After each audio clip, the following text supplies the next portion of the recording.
In May 1671, a disgruntled, bitter and banished Anglo-Irish officer finalized his plan to steal the crown jewels of England and Scotland from the Tower of London.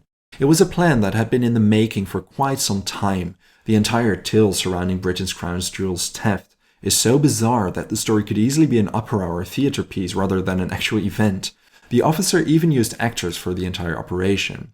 This officer, the self-styled Colonel Thomas Blood, had a life filled with adventure, conspiracy and crime, and although many of his exploits speak to the imagination, he is best known simply as the man who stole the crown jewels.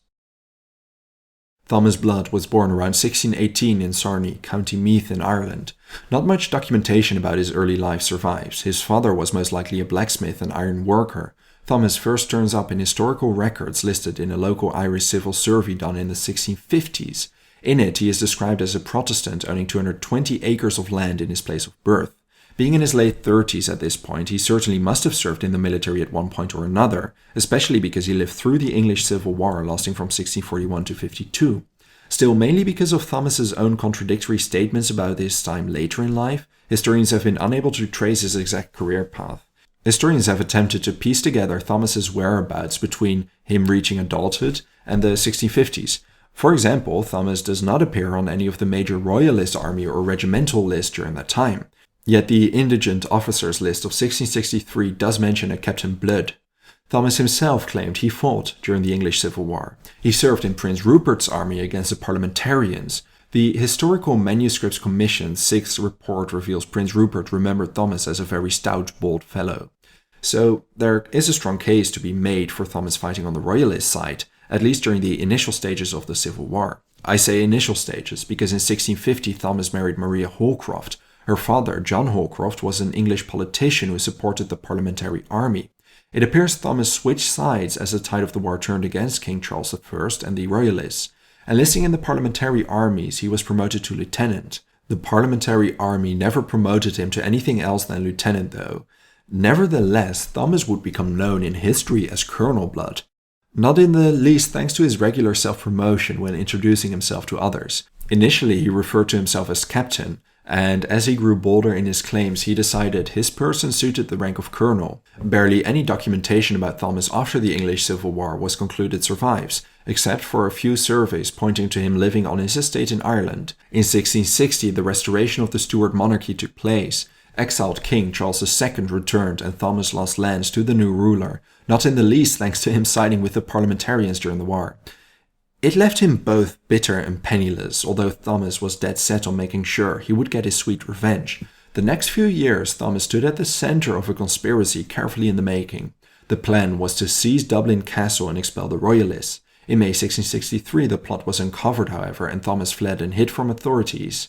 Sailing from Ireland to England, he wandered through northern England until finally settling in London and occasionally sailing to the United Provinces of the Netherlands. He was instrumental in organizing the escape of notable rebel captain John Mason before disappearing again. He took part in multiple plots over the next few years, attempting to get rid of the monarchy, all to no avail, and after each one disappearing and evading capture as if it took no effort. One of the most notorious plots before his heist of the crown jewels must have been the abduction and attempted execution of James Butler, 1st Duke of Ormond. In 1670, Thomas, together with several cronies, abducted him from the street with the intent to hang him later on. His hatred against the Duke of Ormond stemmed from the earlier conspiracy to seize Dublin Castle, which was uncovered. The executing of several conspirators led to Thomas swearing vengeance against the Duke, who once again managed to escape. Yet Thomas's next crime wasn't related to Ireland or usurping the throne, but simply an attempt to increase his own riches and perhaps gain a permanent place in the history books. In 1671, bitter and destitute, Thomas hatched the plot to steal the newly fashioned crown jewels. The parliamentarians had melted down the original ones after King Charles I was executed in 1649. King Charles II ordered the creation of a new set. Stealing the crown jewels was quite a strange plan in itself, mainly because of the strict security and ample guards in and around the Tower of London. Yet, just one man guarded the jewel house, the 76-year-old veteran Talbot Edwards. Here is where Thomas's plan gets into so much detail and theatre that it could easily be an opera piece. His plan required the use of costumes, fake titles of nobility, and even a fake family with a spouse and a nephew. Thomas himself enjoyed a role at the center of deception, as a parson, although some sources say he pretended to be a doctor. The aim was to befriend old jewel housekeeper Edwards and gain his trust. Thomas visited the Tower of London disguised as a parson accompanied with his wife. This initial visit was to scout out the place security and admire the jewels. Once inside, he struck up conversation with Edwards, who revealed he lived one floor above the jewels together with his family. For a small fee, Edwards showed the crown jewels to Thomas and the woman playing his wife. Upon seeing them, the woman faked stomach cramps so violent she had to lie down. The unsuspecting Edwards took her upstairs to his apartment so that she could recuperate. As a sign of gratitude, several days later, Thomas returned with a pair of gloves. They were a gift for Edwards' wife. The Edwards family warmly received him, and during his visit, Thomas remarked how their daughter was at an age to marry. He could set her up with a wealthy landowning nephew of his. They eagerly accepted and insisted he'd revisit them soon. On May 9, 1671, Thomas came by. He brought his son playing his wealthy nephew and 2 others. It would be the last time the family friend swung by. He told the Edwards family his wife would join them a little later. Thomas suggested Edwards could show them the crown jewels in the meantime. Thomas' son remained upstairs to get to know their daughter, while the 4 men made their way downstairs. Once at the jewels, Thomas and his cronies overpowered the old Edwards, but although he was old, he had a lot of fight in him. He made so much noise as he could, kicking and screaming until he was bashed over the head with a club and stabbed in the stomach. The men now removed all regalia from their case. One of them shoved a royal orb down his pants, and Thomas used a club to flatten the crown. The scepter was too long to put in a bag, so one of the crooks tried to saw it in half. Yet unexpectedly, Edward's son returned home and caught the thieves in the act. He immediately alerted the guards. The thieves now fled to the scene with the tower guards in hot pursuit. It didn't take long for all participants of the plot to be arrested. Although shots were fired, none of the thieves were wounded.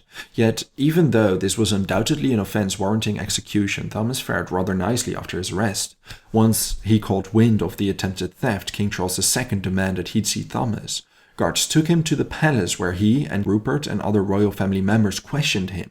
The king must have been impressed with Thomas's demeanor, because he granted him a pardon instead of severe punishment. He also restored his Irish estates, introduced him as a permanent member of his court, and granted him an annual pension. As for Talbot Edwards, his family was awarded less than £300. The family never received the full sum, and Edwards passed away not soon after the attempted robbery. The rest of his life, Colonel Blood enjoyed a minor celebrity status across the Kingdom of England. In August 1680, he passed away at the age of 62. Because of disbelief among the public after his burial, the body had to be exhumed to convince the population he had in fact passed away. Now, in Germany, a mischievous character akin to Colonel Blood was pardoned by the German Kaiser after an audacious heist. Wilhelm Voigt is still remembered as a rascal, and even has a statue in the town he plundered pretending to be a Prussian army captain. I've created a video about his deed if you're interested in that. It should be on screen shortly. Thank you for watching this video. If there's a topic or event you would like to know more about, let me know your thoughts in a comment. I would also really like to thank all my patrons and channel members for their generous support. If you enjoy House of History and want to support my work, consider checking me out on Patreon or becoming a channel member. For just $1 a month, you will already gain access to the exclusive Patreon series. Don't forget to subscribe. See you next time.